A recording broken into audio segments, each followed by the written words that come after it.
Hello दोस्तों, स्वागत है आपका हमारे इस YouTube चैनल पे। आज मैं आपको एक ऐसी दो औरतों की कहानी सुनाने जा रही हूँ जिनका एक ही पति था। दोनों औरतों ने एक से ही शादी की। तो चलिए सुनते हैं एक ऐसी ही कहानी। लेकिन दोस्तों, कहानी को शुरू करने से पहले एक ज़रूरी बात, अगर आपने चैनल को सब्सक्राइब नहीं किया है तो पहले आप जल्दी से चैनल को सब्सक्राइब कर दीजिए ताकि आपको हमारी नई नई कहानियों की नोटिफिकेशन आपको सबसे पहले मिलती रहे। मेरे घर के सामने एक छोटी सी फैमिली रहती थी जिसमें उनके दो भाई, एक बहन और उनकी माँ रहती थी। बड़े भाई का नाम रिहान और छोटे भाई का नाम अशरफ था और उनकी बहन का नाम शफा था। दोनों भाइयों ने मिलकर पहले अपनी छोटी बहन की शादी बड़े ही धूमधाम से करवाई थी। शफा की शादी के 8 महीने बाद ही उनकी अम्मी ने रिहान और अशरफ से कहा कि बेटा, अब मुझसे घर का कोई काम नहीं होता, इस घर को बहू की ज़रूरत है। फिर रिहान और अशरफ की अम्मी ने पहले सोचा कि क्यों ना दोनों बेटे की शादी एक ही समय पर कर दिया जाए। फिर उनकी अम्मी ने अपने दोनों बेटों की शादी एक साथ ही करा दी। बड़ी बहू का नाम साजिया और छोटी बहू का नाम रुखसाना था। छोटे भाई ने सारा कारोबार संभाला हुआ था। बड़ा भाई भी काम करता था, पर वो इसे गुरूर में रहता था कि मैं बड़ा हूँ और मुझे काम करने की ज़रूरत नहीं। फिर एक दिन छोटे भाई अशरफ की अचानक डेथ हो गई और चंद दिनों के बाद बड़ी बहू ने छोटी बहू पर जुल्म करना शुरू कर दिया था और कहने लगी थी, तुम्हारा शौहर तो अब मर गया है और तुम्हें हमारे सिर पर बोझ बनाकर छोड़ दिया है। हालांकि उसकी बीवी को समझना चाहिए था कि वो जो कुछ भी खा रहे हैं, पहन रहे हैं, ये उनके छोटे भाई का ही दिया हुआ है। बड़ी बहू यही कहती कि तुम मेरे शौहर की कमाई पर पल रही हो और उस पर इल्ज़ाम लगाती रही कि तुम मेरे शौहर पर डोरे डालती हो। और इधर अशरफ की बहन शफा अपने भाई की डेथ के बाद काफ़ी परेशान रहने लगी। उनकी अम्मी अपने बेटे के अचानक डेथ की वजह से बीमार और परेशान रहने लगी। तो शफा को भी जब मालूम हुआ मेरी अम्मी बीमार है तो वो अपनी अम्मी से मिलने के लिए घर आई। लेकिन थोड़े दिन बाद उनकी अम्मी भी चली गई। उनकी अम्मी का भी देहांत हो गया। पूरे घर में एक बेबसी छाई हुई थी। थोड़े दिन ऐसे ही गुजर गए।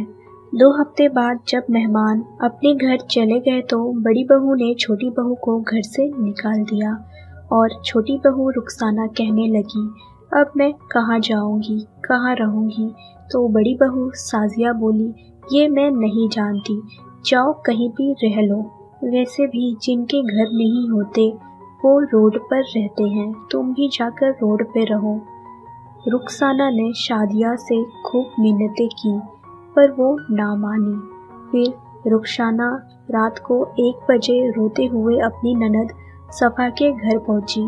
अपनी भाभी को देखकर शफा परेशान हो गई और पूछने लगी, क्या बात है भाभी, सब खैरियत तो है ना। फिर रुखसाना ने सारी बात समझाई।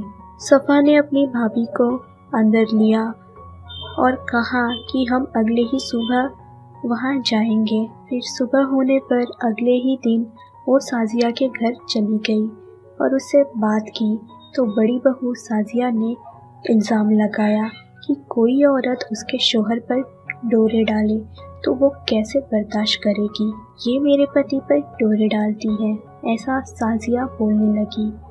फिर शफा बोली, ये तुम कैसी बात कर रही हो भाभी, जेठ तो बड़े भाई जैसा होता है, तुम कैसी औरत हो, तुम ऊपर से इल्ज़ाम लगा रही हो।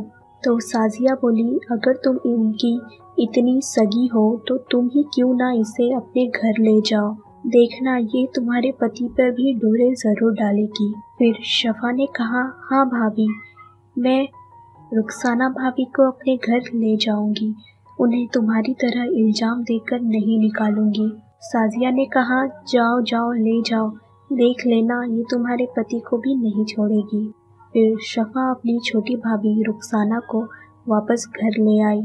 रुखसाना को आए 2 दिन भी ना हुए थे कि मोहल्ले वालों ने बातें बनाना शुरू कर दिया।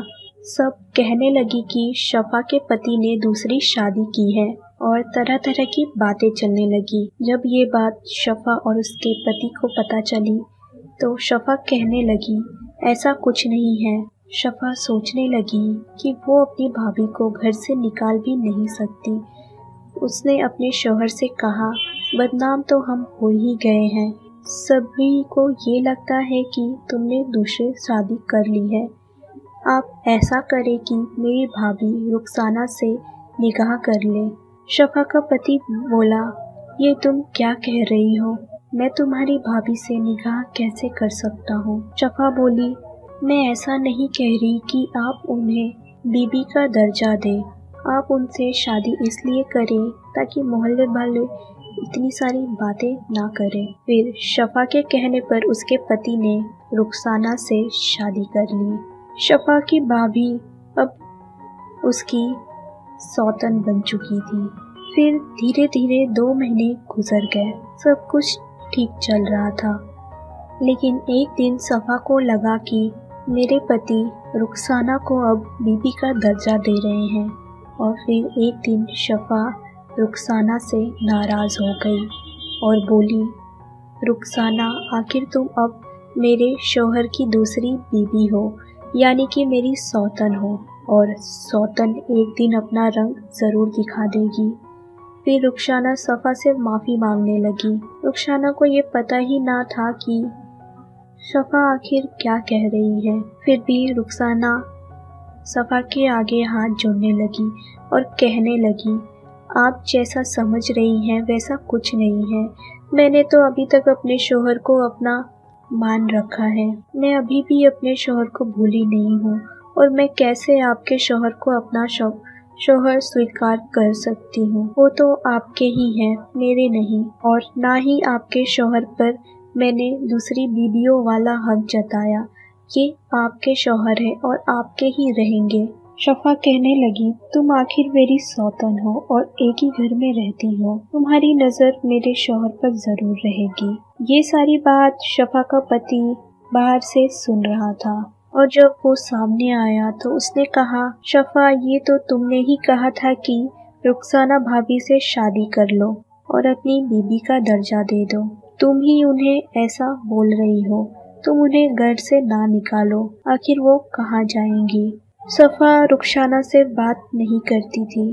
कुछ दिन ऐसे ही गुजर गए। एक दिन खबर मिली कि शफा माँ बनने वाली है। रुखसाना ये सुनकर बहुत खुश हुई। रुखसाना शफा का पूरा अपनी बड़ी बहन जैसा ख्याल रखने लगी। रुखसाना बस इस घर पे रहना चाहती थी, उसे शफा के पति पर ना हक नहीं जताना था। धीरे धीरे इसी तरह जब शफा को बच्चा हुआ और रुखसाना उसका पूरा ध्यान रखने लगी, शफा को भी इस चीज़ का एहसास हुआ कि रुखसाना से मैंने बहुत ही बुरा सुलूक किया है। शफा रुखसाना से माफ़ी मांगती है और कहती है कि मैं ना जाने तुम्हें कितना कुछ कह गई, तुम मेरी छोटी बहन जैसी हो। शफा की सारी गलतफहमियां दूर हो चुकी थी। आखिर एक दिन शफा ने रुखसाना को अपनी शौहर की बीबी का दर्जा दे दिया। रुखसाना के चेहरे पर खुशी झलक पड़ी, उसके जीवन में जैसे खुशियां दोबारा से लौट आई। रुखसाना शफा के बच्चे को भी अपने बच्चे की तरह प्यार करती और उसका पूरा ख्याल रखती, एक माँ की तरह। फिर धीरे धीरे रुखसाना और शफा दोनों बहनों की तरह रहने लगी और उनका शौहर अपनी दोनों बीवियों से प्यार करने लगा। दोनों को एक जैसा समान दर्जा दे दिया। रुखसाना को एक नई जिंदगी मिल गई थी। रुखसाना ने ये सोचा ना था कि उसे अपनी ननद के शौहर से ही शादी करनी पड़ेगी, लेकिन किस्मत का खेल देखिए, 2 औरतों का एक ही पति बन गया। खैर जो भी हो, रुखसाना अब पहले की तरह नई जिंदगी जीने लगी और उसके घर में भी खुशियाँ लौट आई। तो दोस्तों, अगर आपको हमारी ये कहानी पसंद आई हो तो कहानी को लाइक और शेयर करना ना भूलें दोस्तों हमें कमेंट करके जरूर बताइए कि आपको हमारी ये कहानी कैसी लगी, ताकि हम आपके लिए और भी नई नई कहानियाँ लाते रहें। तो दोस्तों, फिर मिलते हैं अपनी एक नई कहानी के साथ।